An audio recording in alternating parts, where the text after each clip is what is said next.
Selamat pagi, siang, malam untuk Sobat BRTV. Perkenalkan, saya Azam Habibullah. Saya adalah seorang inovator muda dan juga penulis. Usia saya sekarang 22 tahun. Aktivitas saya saat ini adalah pengajar. Saya mengajar sejarah, Islamic worldview, dan literasi kepada anak-anak muda. Dan juga ya aktif menulis buku dan juga di media. Gitu. Wah, berarti sekarang sambil menjalankan perkuliahan atau seperti apa? Saya sudah lulus, alhamdulillah, dan sedang mempersiapkan untuk S2, insya Allah. Doain. Masya Allah, luar biasa. Mas Azam 22 tahun, anak muda ini pastinya ya dengan berbagai kesibukan dan pengalamannya. Ini pasti ceritanya sangat menginspirasi untuk pemirsa di rumah. Aku pengen tahu nih Mas Azam, sampai pada Hmm. akhirnya sekarang aktif menjadi seorang penulis, pengarang, karya dan lain sebagainya. Memang Mas Azam sudah tertarik itu sejak kapan Mas Azam? Oke, kalau dunia kepenulisan itu saya udah tertarik dari kelas 4 SD, Mbak. Saya tertarik dan saya tuh kepikir gitu, gimana ya orang tuh bisa bikin buku sampai setebal itu dengan cerita yang semenakjubkan itu. Sehingga disitulah kemudian saya terdorong untuk mulai nulis cerita singkat di media sosial. Sebelumnya saya pakai media sosial orang tua, sampai akhirnya saya punya media sosial sendiri, punya blog sendiri, dan ya terus berkembang gitu sampai akhirnya punya buku dan jadi seperti sekarang. Gitu. Wow, luar biasa. Kalau Praktis boleh seperti tahu, itu. buku pertama yang Mas Azam tulis itu judulnya apa dan tentang apa? Oke, buku pertama itu judulnya Laksana Bulan. Saya tulis usia saya 12 tahun. Wow. Ya, tamat SD. Saya magang sempat dibimbing oleh seorang penulis di Sidoarjo. Dan alhamdulillah jadi tuh bukunya judulnya Laksana Bulan, cerita tentang petualangan anak muda di situ. Nah, tapi motivasi terbesarnya apa? Sampai pada akhirnya sekarang terus maintenance menjadi seorang penulis dan juga pengarang nih, Mas Azam. Motivasi terbesar mungkin orang tua ya. Karena memang orang tua saya, papa dan mama saya orang yang saya rasa sangat literat. Di rumah kami itu buku itu udah jadi anggota keluarga. Hmm. Jadi di setiap ruangan di rumah kami itu semua ada buku. Mulai dari buku anak-anak sampai buku anak S3 juga ada.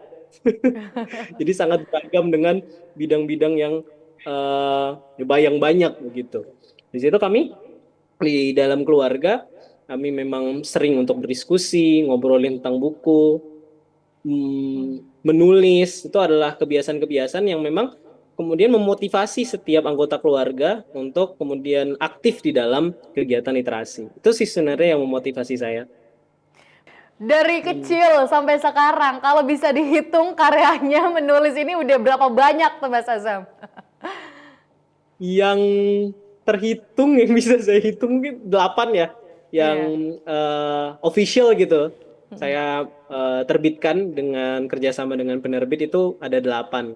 Baik, Mas Azam juga ini ternyata membuat sebuah karya literasi lain, yakni Tuntungan Ground Board Game. Nah ini board game seperti apa nih Mas Azam? Boleh di-sharing kepada pemirsa BRTV nih Mas Azam? Oke, Tuntungan Groundboard Game itu adalah project saya ketika saya menjadi delegasi muda di Turki pada saat itu. Jadi Tuntungan Groundboard Game itu, ya sebagaimana namanya, itu adalah board game literasi sebenarnya, literasi lingkungan di mana di dalam game tersebut anak-anak muda itu berusaha untuk menyelamatkan desa Tuntungan. Jadi sebenarnya desa Tuntungan itu terinspirasi dari nama desa kami di ya kampung halaman saya di Tuntungan, di desa Tuntungan. Jadi di dalam board game tersebut anak-anak muda yang memainkan permainan tersebut berusaha untuk menyelamatkan desa Tuntungan dari serangan seorang monster, seekor monster namanya Ibu Gogo yang dengan sihirnya memberikan banyak masalah terkait dengan alam dan sosial, dan disitulah anak-anak muda yang memainkan board game itu harus membangkitkan tiga karakteristik. Sorry, bukan tiga karakteristik, tiga keterampilan. Pertama ada keterampilan intelektual, itu dilambangkan dari tokoh namanya si Kancil. Terus ada ini social entrepreneurship, keterampilan social entrepreneurship itu dari si Pitung, dan juga ada entrepreneurship, yaitu dari Maling Kundang. gitu. Jadi di situ ada ya permainan, ada permainannya, ada diskusinya. Dengan board game tersebut, anak-anak atau yang para pemain anak-anak muda itu mengenal tuh bagaimana sih menyelesaikan permasalahan alam, permasalahan sosial dengan ya setidaknya mereka paham bahwa untuk menyelesaikan permasalahan alam dan sosial tersebut, dia harus punya tiga keterampilan tadi, intelektual, ilmu yang cukup, terus ada sosial, kemampuan sosialnya, dan yang selanjutnya adalah kewirausahaannya, Hmm. gitu. Itu inovasi Gitu. dari mana Mas Azam? Metode itu Gimana? luar biasa loh. Inovasinya dari mana? Maksudnya mengadaptasikan pembelajaran tersebut itu luar biasa loh.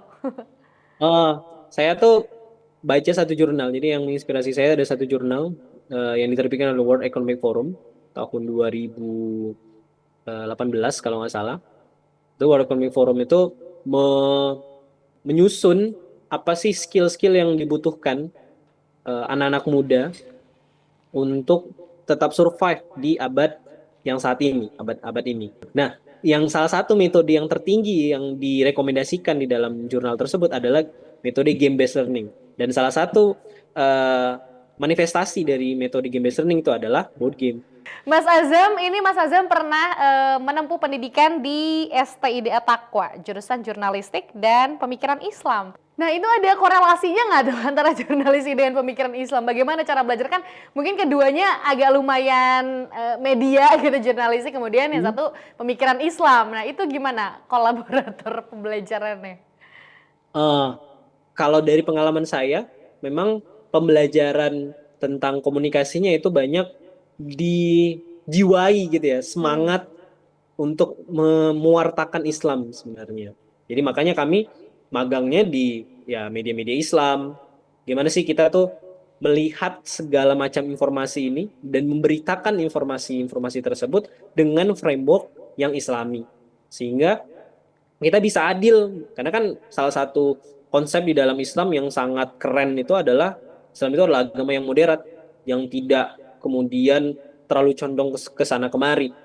Situlah kemudian memang STID Ataqwa itu mengajarkan kepada kami bagaimana menjadi seorang jurnalis yang juga adalah dai gitu. Hmm. Jadi menjadikan kegiatan jurnalismenya adalah kegiatan mewartakan Islam Hmm. gitu. Oke, jadi masih berkaitan ya. Jadi jurnalistik adalah media penyebarannya gitu ya. Oke, tapi ya sebagai mungkin mahasiswa pemikiran Islam gitu ya, jurusan pemikiran Islam pasti ada beberapa pelajaran yang akhirnya Mas Azam dapat ilmu-ilmunya dari sana gitu. Kemudian setelah lulus gitu ya, pasti punya istilahnya ada harapan besar bagi para pengajar gitu ya, kepada para mahasiswanya untuk akhirnya mensumbangsihkan pemikirannya gitu kan, dedikasinya sebagai seorang mahasiswa alumni pemikiran Islam. Apa Mas Azam yang diinginkan setelah lulus? Untuk Indonesia bahkan negara mungkin. Ya, alhamdulillah saya bahkan saat masih kuliah Hmm.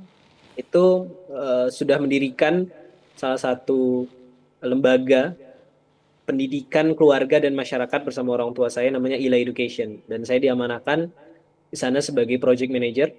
Dari sanalah insya Allah setelah dari sini saya akan berkiprah di sana untuk kemudian membuat program-program pendidikan keluarga dan pendidikan masyarakat dengan landasan keislaman yang kuat gitu. Hmm. Jadi sumbangsih saya tuh insya Allah nanti akan berada di dalam lingkup tersebut. Ada wadahnya gitu. Hmm. Disalurkan ilmu-ilmunya kepada yang lain gitu ya. Benar, benar, benar. Karena di tempat kami itu, di ILA Education itu, kami tidak hanya yayasan, tapi kami juga punya PKBM, kami Hmm. punya TBM, Taman Bacaan Masyarakat, Pusat Kegiatan Belajar Masyarakat. Jadi sangat aktif lah, Alhamdulillah sampai sekarang untuk memberikan apa ya, pemahaman baru kepada masyarakat, kepada keluarga, bagaimana melahirkan gitu ya satu generasi yang kuat dengan Islam dengan landasan keislaman yang juga kuat.